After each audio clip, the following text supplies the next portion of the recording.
151 నుంచి 11 సీట్లకు పడిపోయిన జగన్మోహన్ రెడ్డి గారు ఇంకనైనా మారుతారేమో, తన ప్రవర్తన మారుతుందేమోనని ప్రజలు ఎదురు చూస్తూ ఉన్నారు. కానీ ఆయన మాత్రం మారే ప్రసక్తే లేదు. ఇంతకుముందు ఇంటర్నల్గా ఏదో కంపెనీలు వాళ్ళని బెదిరించేవాళ్ళు, లేదంటే వ్యాపారస్తులను బెదిరించేవాళ్ళు, బ్లాక్మెయిల్ చేసేవాళ్ళు, డబ్బులు గుంజేసేవాళ్ళు, కమిషన్లు లాగేవాళ్ళు అని తెలుసు. కానీ డైరెక్ట్గా ప్రెస్ మీట్ పెట్టి మరీ మిమ్మల్ని నరికేస్తాం, చంపేస్తాం, పొడి చేస్తాం అనే పరిస్థితికి వచ్చాడంటే ఆయన బెదిరింపు ధోరణి పీచుకెళ్ళిపోయింది. దేని గురించి ఇదంతా మాట్లాడుతున్నామంటే, ఇప్పుడు మెడికల్ కాలేజీలు ప్రైవేట్ వాళ్ళకి ఇస్తున్నారని చెప్పి గవర్నమెంట్ ఏదో ప్రకటిస్తుంది.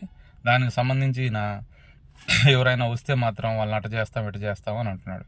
ఈ మెడికల్ కాలేజ్ గురించి ప్రైవేట్ వాళ్ళకి ఇస్తే ఏంటి, ఇవ్వకపోతే ఏంటి, అది ఇస్తే మేలు జరుగుతుందా నష్టం జరుగుతుందా అనేది నాకు అంతగా నాలెడ్జ్ లేదు, నేను దాని గురించి మాట్లాడలేను. కానీ జగన్మోహన్ రెడ్డి గారిని ప్రవర్తన మాత్రం మార్చుకోవాలి. ఎందుకంటే ఆయనకి ఎన్నో మార్గాలు ఉన్నాయి.